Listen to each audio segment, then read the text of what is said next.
Sutra Teratai yang menakjubkan. Bab 7, Perumpamaan Kota Gaib. Sin Fa Siang Sutra Teratai, episode 1090. Telah mencapai penerangan sempurna, tiada tara dan menerima permohonan dari seluruh persamuhan. Kebajikan Buddha adalah lengkap dan sempurna. Dengan kebijaksanaan yang sangat mendalam dan tak terhingga, bagawan yang telah mencapai penerangan sempurna yang tiada tara, menerima permohonan dari seluruh persamuan dan memabarkan kebenaran tentang penderitaan, sebab penderitaan dan lenyapnya penderitaan, serta 12 nidana.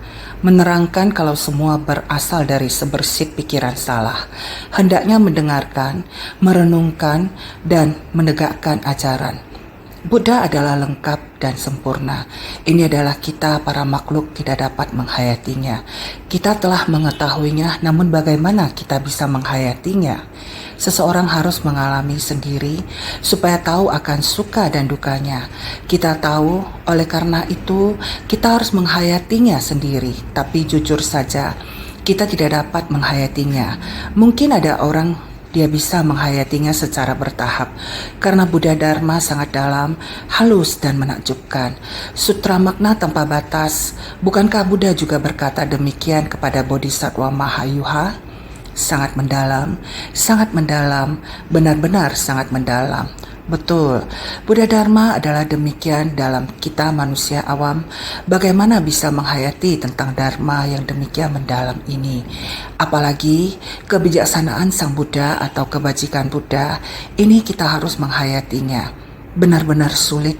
Namun, apakah kita yakin? Seharusnya kita yakin. Saya sangat yakin. Apakah setiap orang yakin? Saya tidak tahu. Keyakinan saya hanya saja tahu bahwa saya belum dapat mencapai kondisi pencerahan Buddha. Saya yakin bahwa kebajikan Buddha adalah sempurna dan lengkap.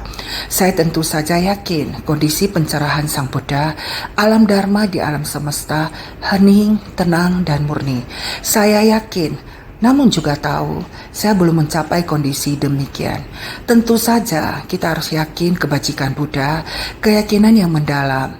Jika kita yakin pada kebajikan Buddha, kita baru bisa yakin pada Buddha Dharma. Kebajikan Buddha, ada yakin ajaran yang dibabarkan oleh Buddha. Bagaimana bisa kita tidak yakin? Jadi kita harus yakin pada Buddha dan Dharma. Bukan hanya yakin pada Buddha dan Dharma, harus yakin pada Sangha juga. Meskipun kita telah meninggalkan kehidupan duniawi, menjadi biksu juga praktisi Buddha. Praktisi Buddhis harus yakin pada Buddha. Itu karena kita memiliki keyakinan yang benar dan tulus, baru bersedia meninggalkan kehidupan duniawi, memasuki pintu Buddha. Jadi ini menunjukkan bahwa kita sangat yakin. Karena kita yakin, maka kita sungguh-sungguh mempelajari ajaran Buddha. Kebijaksanaan dan kebajikan Buddha adalah menjadi teladan bagi kita. Ini adalah arah tujuan yang harus kita pelajari. Meskipun Sangha adalah yakin pada Buddha dan praktisi Buddha masih tetap dalam proses belajar ajaran Buddha. Kita manusia-manusia awam, meskipun kita adalah manusia awam, namun juga harus mengikuti Dharma yang diajarkan oleh Buddha, menjadi teladan bagi kita untuk melatih diri. Dengan sendirinya, kita juga harus menjadi teladan bagi sebuah makhluk di dunia. Bagaimana semua makhluk di dunia mengetahui Buddha Dharma? Melalui para praktisi. Mereka harus mempercayai para praktisi. Para praktisi harus sangat giat menjadi seseorang yang belajar ajaran Buddha. Mempelajari ajaran Buddha yaitu untuk mencapai kebuddhaan. Ini adalah prinsip yang semestinya. Oleh itu, kita setiap orang harus memiliki keyakinan pada diri sendiri, keyakinan kebajikan Buddha, lengkap dan sempurna dengan kebijaksanaan yang sangat mendalam dan tak terhingga. Oleh itu, kita barulah mulai belajar ajaran Buddha. Tujuan mempelajari ajaran Buddha adalah untuk mencapai kebuddhaan. Ini adalah sesuatu yang harus kita pahami dengan jelas. Jika kita tidak tahu apakah kita dapat mencapai kebuddhaan, maka kita selamanya adalah makhluk awam. Buddha memberitahu kita, kita pasti dapat mencapai kebudaan. Kita juga harus percaya, hanya saja Buddha sangat tulus mengajari kita bahwa diperlukan waktu yang sangat lama, selama kalpa sebanyak butiran debu yang tak terhingga dan tak terhitung. Kalpa sebanyak butiran debu seperti pasir di sungai Gangga. Beliau sangat tulus memberitahukan kita, Buddha mengatakan kebenaran, hal yang nyata, tidak berkata bohong. Beliau dengan tulus memberitahukan kita, ini tergantung pada diri kita sendiri. Jika kita masih berada dalam kerisauan dan kebingungan, meskipun melalui kalpa sebanyak butiran debu, ini sungguh waktu yang tidak dapat diungkapkan. Ini untuk memberitahukan kita, noda batin kita terkumpul selapis demi selapis, bertambah terus-menerus. Karena ini, kita memerlukan waktu yang sangat lama. Inilah yang Buddha ajarkan kepada kita. Juga dengan tulus memberitahukan kita, kamu belajar ajaran Buddha diperlukan waktu yang begitu lama. Karena kegelapan batin dan noda batin telah berlapis-lapis, khawatir atas hal yang tidak perlu dirisaukan. Karena itu, kita selalu tidak dapat mencapai kebajikan Buddha yang lengkap dan sempurna, dan menghayati kebajikan yang lengkap dan sempurna dengan kebijaksanaan yang sangat mendalam dan tak terhingga. Seperti apakah kondisi itu? Karena ini, kita masih belum bisa menghayatinya, tetapi kita harus yakin. Keyakinan adalah sumber dari kebenaran dan ibu dari segala kebajikan. Setelah memiliki keyakinan yang dalam dapat mengikis delusi dan ketidaktahuan, baru dapat menyucikan lahan batin kita. Oleh karena itu, kita harus yakin pada yang telah mencapai penerangan sempurna, yaitu Bhagawan. Beliau telah mencapainya, yaitu telah mencapai pencerahan sempurna yang tiada tara, maka disebut sebagai Bhagawan. Oleh karena itu, telah mencapai kebudaan dan menerima permohonan dari seluruh persamuan. Ini menggambarkan tentang Buddha Mahabija Jana Bibu setelah duduk di Bodhi Manda selama 10 kalpa. Akhirnya mencapai kebudaan. Setelah mencapai kebudaan, banyak orang. Ada orang, dewa, Raja Brahma, dan lain-lain. Dari 8 arah penjuru dan juga atas dan bawah yang turut datang, ada manusia di dunia, ada dewa di surga, dan juga 8 kelompok dewa dan naga. Mereka semua berkumpul di Bodhi Manda. Ini menandakan setelah Buddha tercerahkan, tingkatan yang telah beliau lampaui. Tingkatan ini telah melampaui alam manusia. Tidak hanya melampaui alam manusia, juga turut melampaui alam surga. Tidak hanya melampaui surga di alam nafsu, juga melampaui di tingkatan alam yang tidak berwujud. Oleh karena itu, orang-orang ini, dewa dan manusia, meskipun mereka percaya dan memahami Buddha dan Dharma, tetapi masih berada di 6 alam samsara, berada di antara para makhluk awam. Walaupun Raja Brahma telah mengikis kerisauan, mempraktikkan sila tertinggi, mempraktikkan kebajikan tertinggi, tetapi masih ada kerisauan yang halus, masih memiliki kerisauan halus, sebanyak butiran debu yang belum dikikis. Oleh karena itu, mereka juga ingin memohon Buddha untuk membabarkan Dharma Agung, memutar roda Dharma. Bhagawan telah melampaui di 3 kelompok alam yang dihormati oleh manusia dan dewa. Karena beliau telah melampaui ini semua, mencapai pencerahan sempurna tiada tara. Tiada tara adalah yang paling tinggi, tidak ada tingkatan yang lebih tinggi dari Buddha. Oleh karena itu disebut tiada tara. Bahkan Raja Brahma pun tidak dapat membandinginya. Oleh karena itu disebut tiada tara. Demikianlah pencerahan Buddha. Oleh karena itu, Sang Buddha membabarkan kebenaran tentang penderitaan, sebab penderitaan, lenyapnya penderitaan, dan jalan menuju lenyapnya penderitaan. Membabarkan tentang 4 kebenaran mulia. Karena kapasitas makhluk hidup adalah seperti ini, Sang Buddha datang ke dunia dengan satu tujuan utama, berharap semua orang bisa mendekati ajaran Buddha Dharma. Dalam Dharma membangkitkan keyakinan, belajar Dharma dari keyakinan, mengetahui dari mana datangnya penderitaan. Hal ini disebabkan oleh akumulasi dari banyak sebab, ribuan dan puluhan ribuan sebab. Akumulasi dari penyebab yang tak terhitung jumlahnya sehingga menciptakan jumlah yang tak terhingga, yang tak bisa dimengerti dan digambarkan, sehingga dikatakan noda batin bagaikan butiran pasir sungai Gangga, atau dikatakan masa kalpa sebanyak debu tinta. Waktu yang begitu lama mengakumulasi begitu banyak noda batin seperti ini telah terus terakumulasi. Bagaimana kita bisa mengikis noda batin? Juga memerlukan akumulasi dari banyak dharma. Kita butuh dharma, ajaran yang bagaimana yang disebut dengan dharma. Kekotoran batin adalah pencerahan. Tidak ada noda batin, maka tidak ada pencerahan. Karena noda batin, maka pikiran kita tidak mengetahuinya. Mengapa hatiku tidak terbuka? Ini sangat halus. Sendiri tidak mengetahui bagaimana caranya membuka hati. Saat ini orang sering berkata membuka hati. Apakah benar-benar membuka hati? Kata membuka hati ini adalah prinsip kebenaran yang sangat halus dan luas. Orang-orang menggunakan di dalam kehidupan sehari-hari. Saya membuka hati, sungguh membuka hati. Apakah Anda benar-benar membuka hati? Sebenarnya ini bukan benar-benar membuka pintu hati, bukan. Jadi ketika berbicara itu hanya kata sifat atau kiasan, bukan arti sesungguhnya. Oleh karena itu, deskripsi ini menggunakan berbagai cara untuk menggambarkan, mengumpamakan, dan membicarakannya.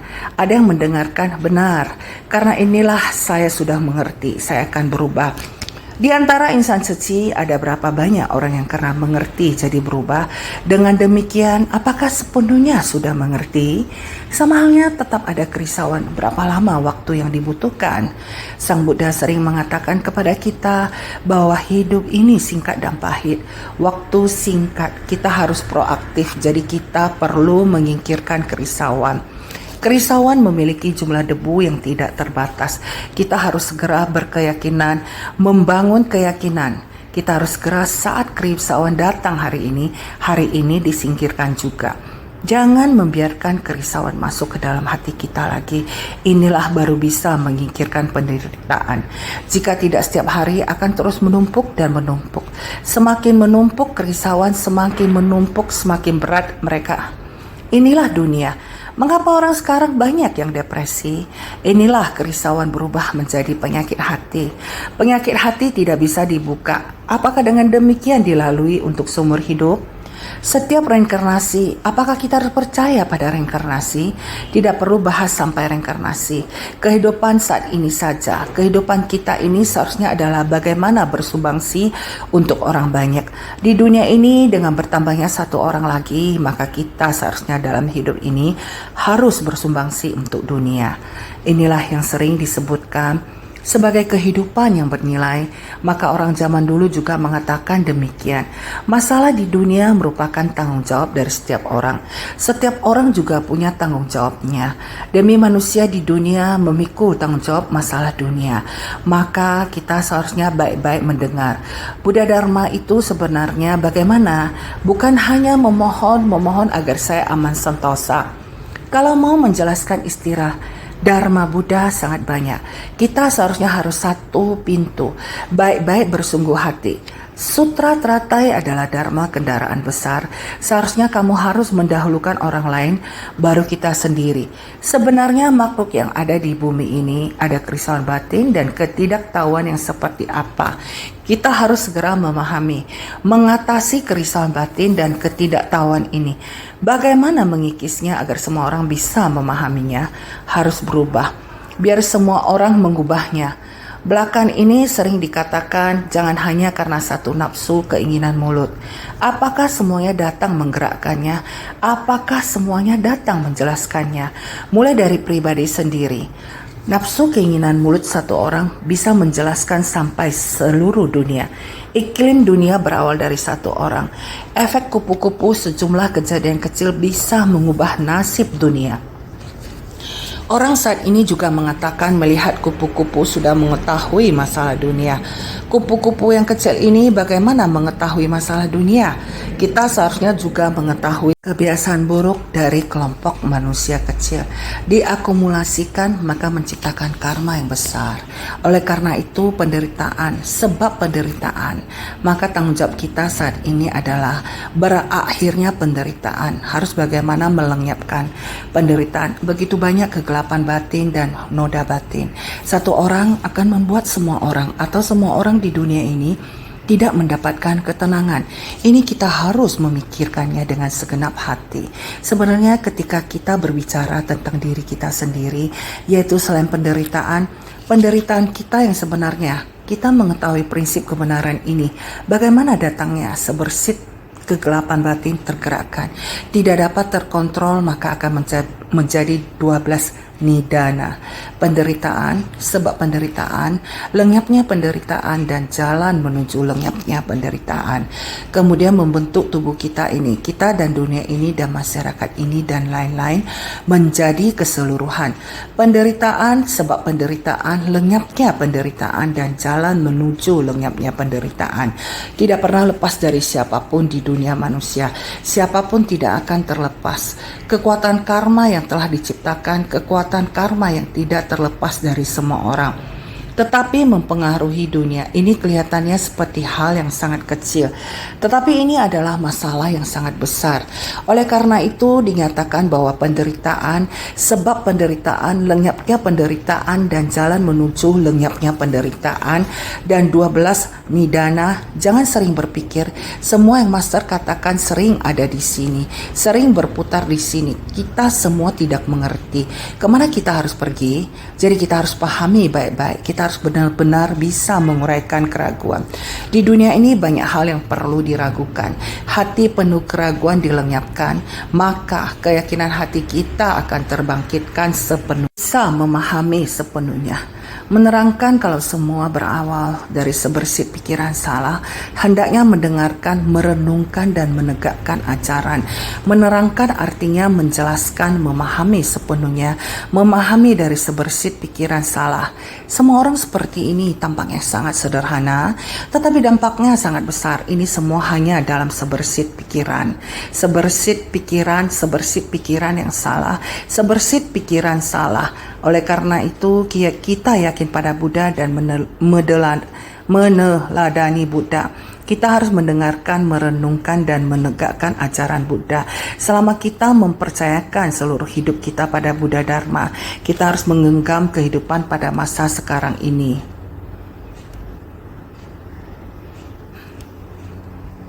Untuk mengerti lebih mendalam, bersumbangsi lebih banyak terhadap makhluk hidup, menjalin jodoh dengan para makhluk, menciptakan berkah karma. Inilah mengapa kita harus benar-benar bersungguh hati dalam mendengarkan, merenungkan dan mempertahankan ajaran. Harus mendengarkan dan benar-benar direnungkan semua ajaran yang telah diajarkan, menerimanya dengan yakin dan mempraktekkannya. Bahkan yang sederhana 4 kebenaran mulia dan 12 nidana. Kita masih belum mengerti. Sebenarnya kita harus percaya semua yang diajarkan Sang Buddha. Karena kita percaya pada kebajikan Buddha, meskipun kita tidak dapat memahami ajaran, tetapi kita harus memiliki keyakinan dan pengertian penuh. Keyakinan dan pengertian penuh tidak boleh berkurang. Oleh sebab itu, kita harus bersungguh hati. Naskah sutra sebelumnya, para raja Brahma melihat tanda ini, lalu mencarinya hingga ke tempat Buddha berada. Mereka menaburkan kebungaan sebagai persembahan, serta menawarkan istana mereka sebagai persembahan. Mereka memohon pada Buddha agar memutarkan roda Dharma dan memuji dalam bentuk syair. Buddha tahu kalau waktunya belum tiba dan menerima permohonan mereka dengan tetap duduk diam.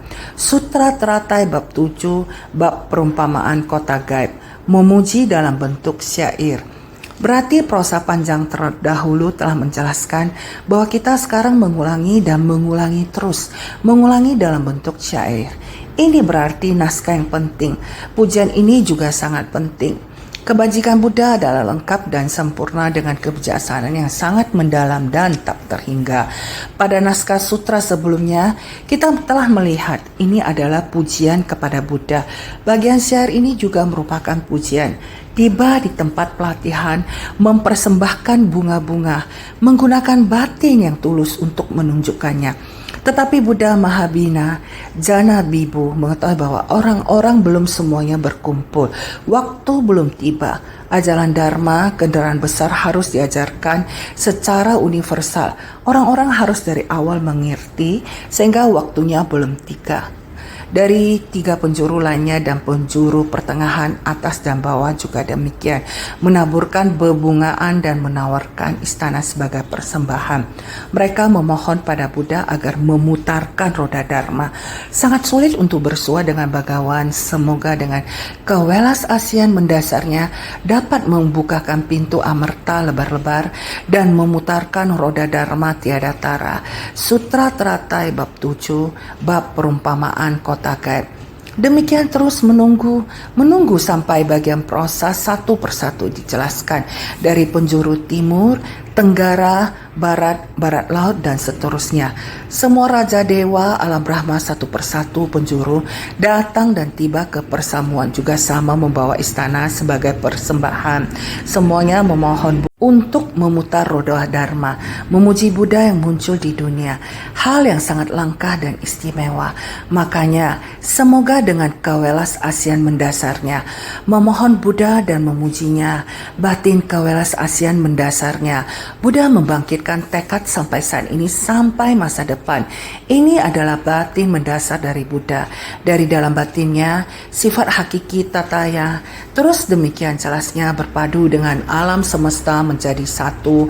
Kewelas asian mendasar yang demikian dalam batin, kewelas asian mendasar yang selalu berada dalam batinnya, dapat membukakan pintu amerta lebar-lebar demi para makhluk, demi menolong dan menyadarkan para makhluk. Memohon Buddha membukakan pintu amerta, yakni ajaran Buddha. Inilah jiwa kebijaksanaan kita makhluk awam. Amerta adalah obat keabadian. Kemarin sudah dibahas agar jiwa kebijaksanaan kita memberi nutrisi dan menumbuhkan jiwa kebijaksanaan kita. Inilah memutar roda Dharma yang tiada tara. Naskah sutra di bawah ini mengatakan, Bhagawan yang memiliki kebijaksanaan yang tak terhingga menerima permohonan dari persamuan itu dan membabarkan berbagai dharma untuk mereka. 4 kebenaran mulia dan 12 nidana. Dari kegelapan batin hingga menjadi tua dan mati, semuanya menjadi ada dikarenakan kemunculan yang saling bergantungan. Segala kesalahan dan penderitaan seperti ini engkau sekalian hendaknya tahu. Sutra Teratai bab 7, bab perumpamaan kota gaib. Sang Bhagawan yakni Buddha Mahabina Jana Bibu memiliki kebijaksanaan yang tak terhingga. Buddha telah mulai menerima orang-orang yang datang memohon Dharma, menerima permohonan orang-orang yang memutarkan roda Dharma, sehingga Buddha mulai mengajari semua Buddha memiliki jalan yang sama. Buddha Sakyamuni juga demikian. Setelah mencapai kebuddhaan, para dewa dan manusia datang memohon Dharma. Dharma yang diajarkan Buddha sangat mendalam sehingga mereka tidak memahaminya. Buddha mulai mencari metode bagaimana agar ajarannya dapat dipahami manusia di dunia. Maka Buddha harus memulai dari 4 kebenaran mulia dan 12 nidana. Dari kegelapan batin hingga menjadi tua dan mati, semuanya menjadi ada dikarenakan kemunculan yang saling bergantungan. Dimulai dari sebersit kegelapan batin, kita datang ke dunia ini dan terus menerus di dalam siklus ini. Di dunia kita menciptakan banyak kegelapan batin dan kerisauan. Dari sinilah Buddha mengajari kita, segala kesalahan dan penderitaan seperti ini engkau sekalian hendaknya tahu. Hal-hal ini sebuah orang mesti tahu agar bisa melangkah maju menuju Dharma Agung. Bila mereka tidak tahu tentang hal ini, bagaimana mereka bisa menyebarkan ajaran kendaraan besar? Kalau kita tidak memahami hal besar mengenai kehidupan dan kematian, bagaimana kita bisa menyebarkan tentang kondisi saat Sang Buddha tercerahkan? Jadi, terhadap kehidupan dan kematian di dunia, kegelapan batin dan kerisauan, kita harus memiliki pemahaman yang menyeluruh. Dengan begitu, barulah kita bisa benar-benar menapaki jalan bodhisattva dan mencapai kondisi kebudaan. Jadi, para Raja Brahma dari 10 penjuru dengan ketulusannya memohon Dharma dengan tulus. Mereka memohon kepada Buddha dengan hati penuh hormat. Bagawan yang memiliki kebijaksanaan yang tak terhingga menerima permohonan dari persamuan itu.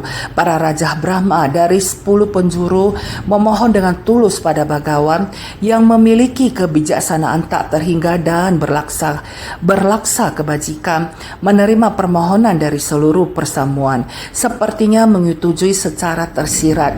Buddha memiliki kebijaksanaan yang tak terhingga adalah Bagawan yang memiliki berlaksa kebajikan. Menerima permohonan dari persamuan itu, para Raja Brahma yang datang ke tempat pencerahan untuk bersama-sama memohon kepada Buddha agar memutarkan roda Dharma. Awalnya Buddha hanya diam saja. Kedua kalinya, ketiga kalinya, sampai ketika semua orang dari 10 penjuru hadir. Jadi, membabarkan berbagai Dharma untuk mereka, 4 kebenaran mulia dan 12 nidana. Satu tujuan utama dari Buddha muncul di dunia hanyalah guna memutar roda Dharma, menjelaskan dan mengajarkan Dharma sesuai kapasitas, mengajarkan 4 kebenaran mulia pada Suralaka dan 12 nidana pada Paceka Buddha. Sang Buddha datang ke dunia ini hanya demi satu tujuan utama. Tujuan utamanya hanya satu, hanyalah guna memutar roda Dharma, menjelaskan dan mengajarkan Dharma sesuai kapasitas, seperti Suralaka dan Paceka Buddha yang disampaikan ke neraka kepada mereka adalah 4 kebenaran mulia dan 12 nidana. Sebenarnya tujuan utama Sang Buddha datang ke dunia ini hanya untuk memutar roda Dharma. Ini adalah tujuan satu-satunya. Tapi kenapa ada demikian banyak dewa ikut datang memohon Dharma? Ini agar semua orang paham bahwa Buddha Dharma itu demikian langka dan dalam. Dharma yang mau diutarakan, jika kamu tidak penuh hormat, kamu tidak akan bisa menyerap Dharma. Walaupun dapat mendengar, juga tidak bisa mengerti. Maka semua orang harus membangkitkan rasa hormat. Setelah Anda bertanya, saya baru menjawab. Yang ingin saya jawab adalah yang sangat Anda butuhkan. Saya baru menjawab. Dengan demikian, kamu baru bisa benar-benar menerima, baru bisa benar-benar memahami, baru bisa benar-benar mengoreksi diri. Jika Dharma diutarakan dengan sangat mudah dan umum, Dharma ini mungkin bisa dimanfaatkan orang berbuat jahat.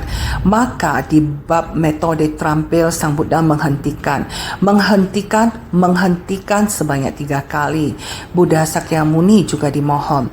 Demikian juga dengan Buddha Mahabija Jana Bibu. Maka Buddha datang ke dunia ini demi satu tujuan utama, yaitu untuk memutar roda Dharma. Namun saat membabarkan Dharma harus sesuai dengan kapasitas yang mendengarnya. Maka membabarkan 4 kebenaran mulia dan 12 nidana kepada Suralaka dan Paceka Buddha. Dari kegelapan batin bisa menjadi tua dan mati, semuanya menjadi ada dikarenakan kemunculan yang saling bergantungan. Kehidupan manusia berawal dari ketidaktahuan, berakhir pada menjadi tua dan mati. Semuanya muncul tergantung pada kondisi penyebab berupa 3 racun dan 5 kekeruhan, sehingga ada semua penderitaan itu. Kehidupan seseorang dimulai dari sejak kita dilahirkan, menangislah mulai menangis. Pada saat ini saya juga tidak tahu bagaimana datangnya. Saya juga tidak tahu bagaimana dilahirkan. Kenapa berada di keluarga ini? Kenapa bisa di zaman ini? Mengapa proses kehidupan ini adalah mulai dari awal, mulai dari dilahirkan. Dari ketidaktahuan sangat banyak tidak diketahui. Dari ketidaktahuan itu juga di sekitar alam manusia kita. Dunia orang kerumunan banyak berlawanan satu sama lain. Ada jodoh dan tidak ada jodoh. Yang ada jalinan jodoh kadang-kadang terikat dan tidak jelas. Sangat banyak banyak perasaan cinta adalah perasaan cinta yang terikat dan tidak jelas. Tidak peduli itu adalah kasih sayang keluarga, persahabatan, cinta, pesona, sangat banyak. Sehingga ini semuanya adalah dalam ketidaktahuan. Dalam kehidupan ini setiap hari kita seperti ini. Dalam menghadapi ini ada jodoh, tidak ada jodoh, cinta atau tidak cinta. Orang yang demikian terikat dan tidak jelas dalam melakukan sesuatu juga sama, sehingga berakhir pada menjadi tua dan mati. Sepanjang hidup seperti begini, mulai pada saat dilahirkan terus menerus berada dalam ketidaktahuan, terakhir adalah tua, sakit, mati dilewati seperti ini. Semuanya muncul tergantung pada kondisi penyebab berupa 3 racun dan 5 kekeruhan. Kita juga mengapa sedemikian gelap batin adalah 3 racun. Apa yang dimaksud dengan 3 racun? Batin kita memiliki keserakahan, kebencian, kebodohan. Ini adalah 3 racun. Ditambah dengan keraguan, ditambah dengan keangkuhan. Inilah 5 kekeruhan. Ini terletak di dalam kegelapan batin manusia. Demikian tiada henti muncul dengan adanya kelima hal ini, kekeruhan kemudian tiada henti bermunculan, yang kemudian tercipta di antara manusia. 3 racun, 5 racun terletak di dalam batin manusia, di mana telah membentuk kebiasaan buruk, tidak diubah di dalam batin kita, tiada henti melipat gandakan. Keluar ini merupakan kondisi pendukung 5 kekeruhan. Pandangan dan pemahaman adalah kegelapan batin kita. Pandangan dan pemahaman dari luar dengan pandangan dan pemahaman, maka timbul kegelapan batin. Pandangan dan pemahaman kegelapan batin ada pada semua makhluk. Di antara sesama manusia, energi kekeruhan para makhluk. Karena di antara sesama manusia telah tercipta banyak bencana sehingga membahayakan jiwa para makhluk di dunia, seperti di antara manusia dan hewan.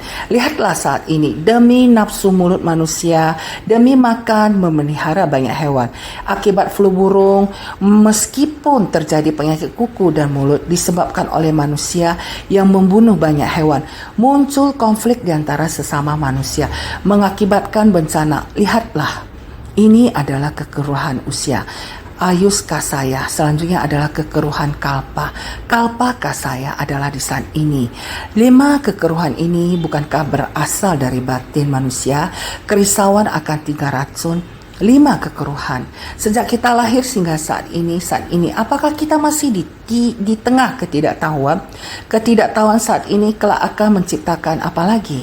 Hari ini saya juga merasa ketidaktahuan saya juga masih belum habis. Ketidaktahuan saya ini belum habis. Hari ini saya masih akan menciptakan karma apa? Apakah bisa tanpa sengaja mengucapkan kata-kata yang salah, menyebabkan kerisauan orang, menyebabkan masalah bagi diri sendiri? Apakah saya sendiri bisa begini? Saya sendiri juga tidak tahu. Ini dinamakan ketidaktahuan. Seumur hidup sejak lahir sampai hari ini dan masih ada masa mendatang. Sebenarnya apakah saya masih berada di tengah ketidaktahuan? Ini adalah yang sering ingin saya sampaikan kepada Anda semua. Tingkatkan kewaspadaan, mawas diri dan berhati tulus. Di antara sesama, saling memperlakukan dengan hati tulus dan mempercayai. Ini adalah sangat penting. Mendengarkan sutra, belajar ajaran Buddha adalah harus baik-baik melatih diri dan belajar Buddha Dharma masuk hati kita. Jadi, dari kegelapan batin hingga menjadi tua dan mati, semuanya menjadi ada dikarenakan kemunculan yang saling bergantungan. Kemunculan yang saling bergantungan adalah merujuk pada 12 jenis sebab musabab yang saling bergantungan. Dari kegelapan batin hingga menjadi tua dan mati, dimulai sejak kita lahir. Kondisi kembali terus-menerus mengkondisikan. Kondisi dari kehidupan lampau mengkondisikan kehidupan saat ini.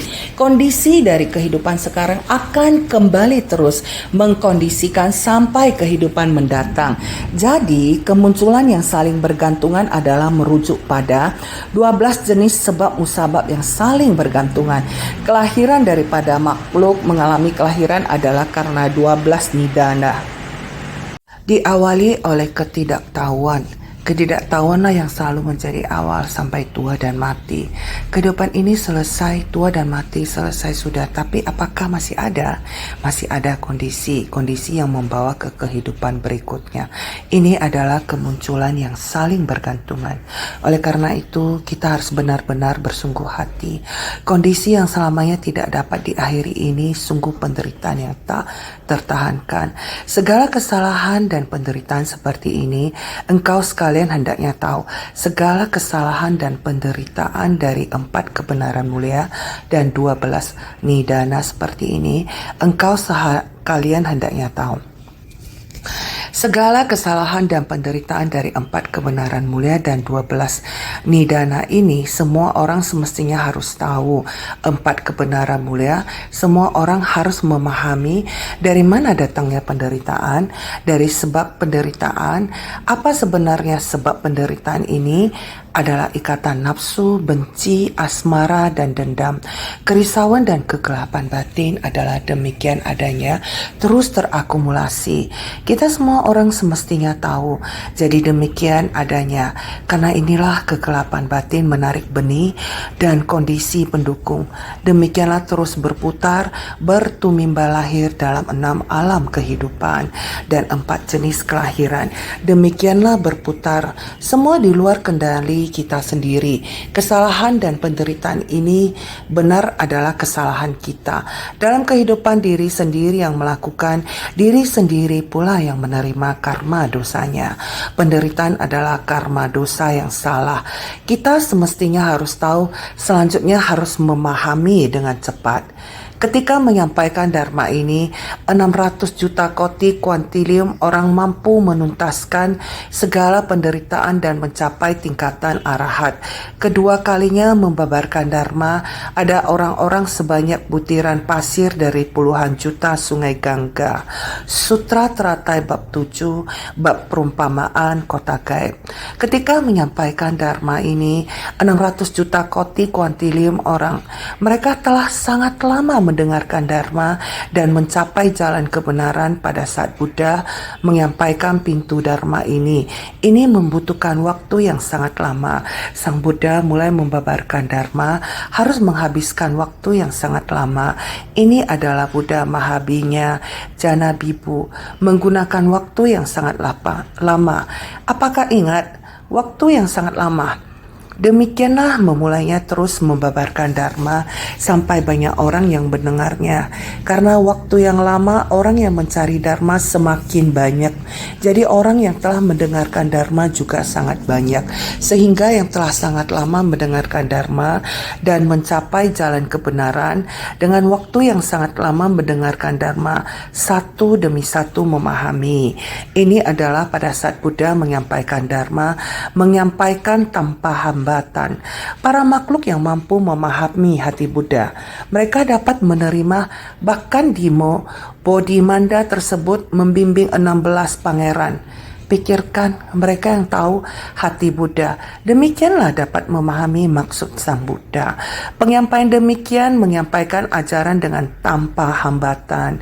Setiap orang dapat menerima dharma ini. Demikianlah pintu dharma. Saat membuka pintu dharma ini, 100 kuantilium itu sebenarnya apa? Sebenarnya ada berapa? Sesungguhnya sangat banyak, sangat banyak. Tidak bisa dihitung kuantilium ini.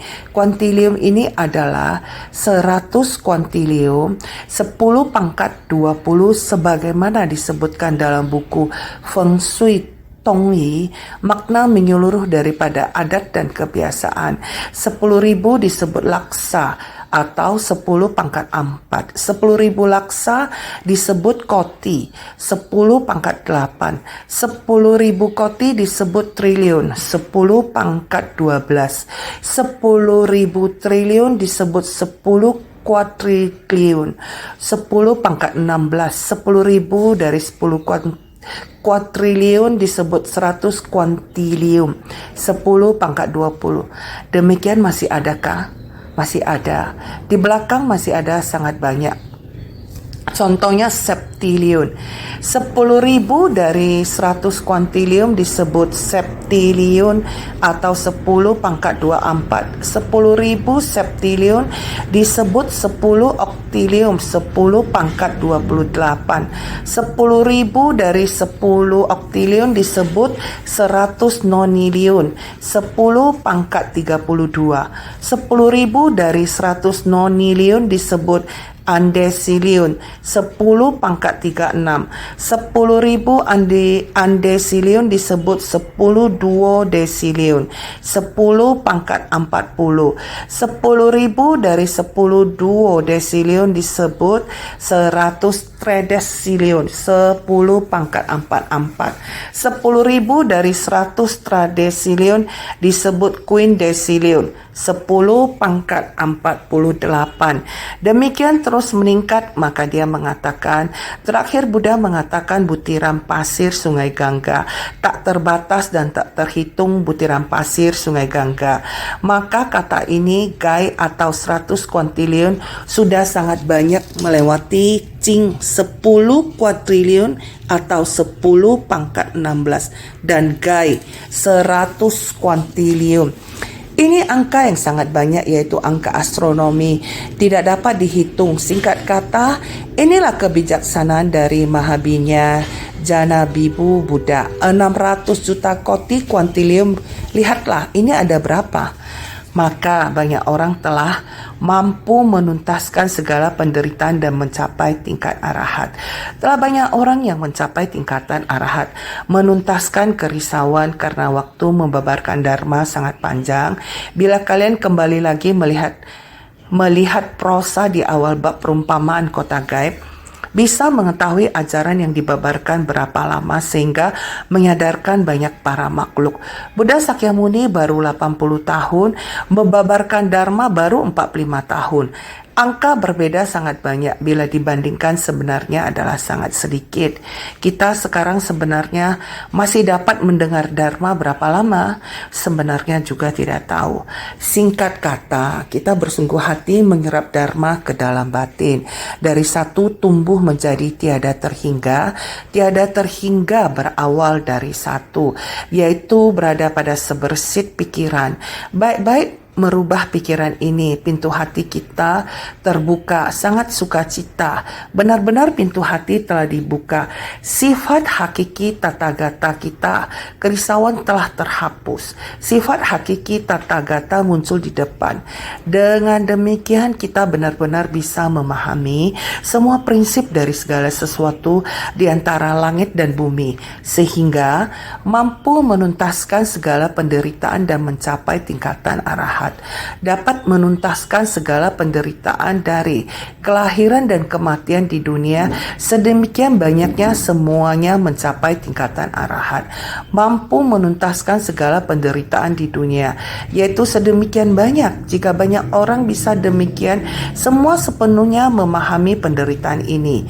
4 kebenaran mulia penderitaan dari ajaran 12 nidana, jika sudah memahami dari sumber, kita dengan sendiri akan mengerti bagaimana mempertahankan jiwa kehidupan kita, bagaimana menghadapi kehidupan di dunia ini, karena kita sendiri tidak tahu, sehingga baru bisa terus terikat dengan orang di dunia.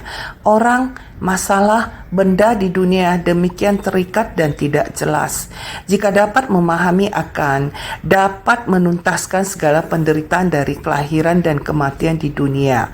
Segala penderitaan tentang lahir, tua, sakit, dan mati. Ajaran 12 nidana semua telah dipahami. Demikian setiap orang bisa mencapai tingkatan arahat. Arahat adalah kerisauan telah terhapus yang dibabarkan oleh Mahabinya Jana Bibu Buddha tentang penderitaan, sebab penderitaan, lenyapnya penderitaan, dan jalan menuju lenyapnya penderitaan.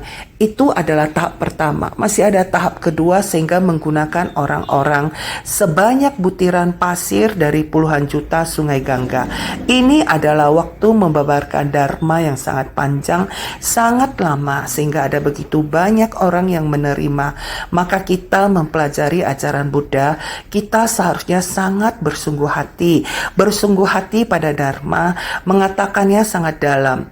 Sebenarnya juga sangat mudah dalam kehidupan seharian kita mengatakan betapa sulit mempraktekkan dharma. Sebenarnya juga sangat mudah. Sebersit pikiran berubah, pintu hati terbuka, pintu hati tidak terbuka. Sebersit pikiran hati ini tidak berubah, sebersit pikiran berubah, pintu hati terbuka. Dharma apalagi yang tidak akan memasuki batin kita? Kita dikarenakan pintu hati masih tertutup, dharma tidak bisa masuk ke dalam batin kita. Lihatlah anak miskin yang berada di luar. Dia seharusnya dari pintu besar luar melihat langsung ke dalam. Ruang mewah sesepuh, dia bukan berada di luar pintu besar. Dia berada samping pintu, melihat dari lubang pintu. Hanya demikian mengintip. Pada tempat itu demikian memandang sekilas, dia timbul rasa takut. Segera akan lari, tetapi sesepuh yang duduk di dalam ruangan melihat bayangan anak itu dengan jelas, segera menyuruh orang membawanya kembali. Akan tetapi maksud baik salah paham disangka berniat buruk sehingga terkejut dan pingsan. Hanya bisa memercikkan air supaya dia terbangun, membiarkan dia tenang, kemudian baru menggunakan cara. Lihatlah kita para makhluk adalah demikian, bergulat dalam diri sendiri. Kita sendiri dapat langsung masuk ke dalam. Kenapa masih harus demikian bergulat dalam diri sendiri? Sesungguhnya para makhluk adalah sangat menderita, maka kita sudah berada dalam dharma. Kita harus benar-benar dibasuh oleh air dharma. Untuk membasahi jiwa kebijaksanaan kita, ini adalah amerta air dharma, dapat menumbuhkan jiwa kebijaksanaan. Berharap semua orang dapat senantiasa lebih bersungguh hati.